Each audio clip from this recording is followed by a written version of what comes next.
দর্শক মণ্ডলী আসসালামু আলাইকুম। গ্রিন আর্কিটেক্টের পক্ষ থেকে আমি ইঞ্জিনিয়ার টুটুল আপনাকে অনেক অনেক অভিনন্দন এবং শুভেচ্ছা জানিয়ে আজকে 4 শতক জমিতে মাত্র 4 শতক জমিতে 3 ইউনিট একটা 4তলা বাড়ির প্ল্যান ডিজাইন এবং এর খরচের হিসাব আমি আপনাদের তুলে ধরার চেষ্টা করব। চমৎকার কম্বিনেশন করে এই বাড়ির ডিজাইনটা তৈরি করা হয়েছে। একদিকে যেমন বাড়ির আউটলুকটা চমৎকার করা হয়েছে, তেমনি ভিতরে খোলামেলা করে ছোট্ট জায়গার মধ্যে 3টে ইউনিট করা হয়েছে। দর্শক মণ্ডলী, আপনি জানেন যে আমরা কখনো ডুপ্লেক্স বাড়ি ডিজাইন করি, কখনো 2তলা 3তলা বাড়ি ডিজাইন করি, কখনো মসজিদের ডিজাইন করি, আবার কখনো 7তলা 8তলা 15তলা 20তলা বাড়ি ডিজাইনও করি। আমাদের কিন্তু সেই ক্যাপাসিটি আছে। আমাদের বেশ কিছু অভিজ্ঞ আর্কিটেক্ট আছে এবং সিভিল ইঞ্জিনিয়ার আছে, তাদের সমন্বয়ে কিন্তু আমরা এই ডিজাইনগুলো করে দিয়ে থাকি। আমাদের দেশে বিদেশে আমাদের অগণিত ভালোবাসার মানুষ তৈরি হয়েছে, তাদের কল্যাণে বাংলাদেশের প্রত্যেকটা জেলা উপজেলাতে কিন্তু আমাদের ডিজাইনের কাজগুলো হচ্ছে। আমরা ভূমিকম্প সহনীয় এবং বাংলাদেশের ন্যাশনাল বিল্ডিং কোড মেনে আমাদের ডিজাইনগুলো আমরা করে দিয়ে থাকি। তো দর্শক মণ্ডলী, আপনি স্বপ্নের বাড়ির প্ল্যান ডিজাইনের জন্য আপনি নিঃসন্দেহে আমাদের গ্রিন আর্কিটেক্টের সঙ্গে যোগাযোগ করতে পারেন। গ্রিন আর্কিটেক্ট আপনার স্বপ্ন পূরণে আপনি কাজ করবে এবং আপনার স্বপ্নকে স্বপ্নের মতো করে পূরণ করে দেওয়ার চেষ্টা করবে। তো দর্শক মণ্ডলী, এখন আমি আপনাকে আর্কিটেকচার ড্রয়িং নিয়ে যাব, তারপরে এই ধরনের বাড়ি নির্মাণ করতে কেমন টাকা খরচ হয় তার একটা হিসাব আমি আপনাদের তুলে ধরার চেষ্টা করব। তো দর্শক মণ্ডলী, আসুন আর্কিটেকচারাল ড্রয়িংটা আমরা উপভোগ করি। আর্কিটেকচারাল ড্রয়িংটা এরকম, এটা হচ্ছে গ্রাউন্ড ফ্লোর। আমি যেটা বলছিলাম, মোট 4 শতক জমির উপরে আমরা এই ডিজাইনটা তৈরি করছি।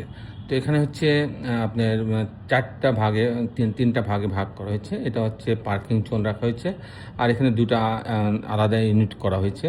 আর আমি মূলত টিপিক্যাল ফ্লোর প্ল্যানটা আপনার মাঝে তুলে ধরার চেষ্টা করবো। আমি দেখাবো কী করে 3টে ইউনিট সাজানো হয়েছে, সেটা দেখানোর চেষ্টা করব। তো পার্কিং জোন দিয়ে এই সিঁড়ির লবিতে আসবে, আসার পরে unit A B C. Unit এতে যদি যায় 441 স্কোয়ার ফিট পাচ্ছে। এখানে ঢোকার পরে একটা ড্রয়িং ডাইনিং পাচ্ছে, এখানে একটা বেডরুম আছে, বেডরুম সঙ্গে একটা টয়লেট রাখা আছে এবং এখানে বারান্দা রাখা আছে, আর এখানে একটা কিচেন রাখা আছে, আর এটা একটা বেডরুম।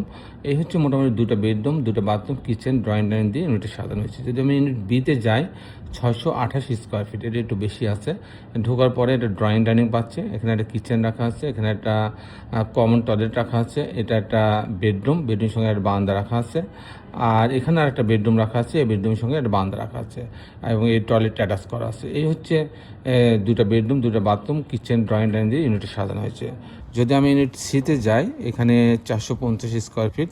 এখানে ঢোকার পরে একটা ড্রয়িং ডাইনিং পাচ্ছে, এখানে একটা কমন টয়লেট রাখা আছে, এটা একটা বেডরুম সঙ্গে বারান্দা রাখা আছে, এখানে একটা কিচেন রাখা আছে। এই ইউনিটটা হচ্ছে একটা বেডরুম, একটা বাথরুম, একটা কিচেন, ড্রয়িং ডাইনিং দিয়ে সাজানো হয়েছে।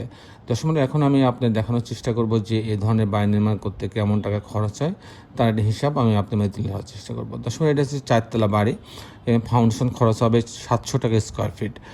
আর এই ধরনের বাড়ি যদি আমি কমপ্লিট করতে চাই, ছবির মতো ফাউন্ডেশন সহ, কাস্টিং সহ, জানলা দরজা, রেলিং, গ্রিল, ইলেকট্রিক্যাল কাজ, প্লাম্বিং কাজ সব সহ যদি আমি কমপ্লিট করতে চাই, তাহলে আমার 1800 টাকা স্কোয়ার ফিট খরচ হবে। সেই হিসাবে এই বাড়িটা তৈরি করতে 1 কোটি টাকা খরচ হবে। দর্শক মণ্ডলী, 1 কোটি টাকা খরচ হবে।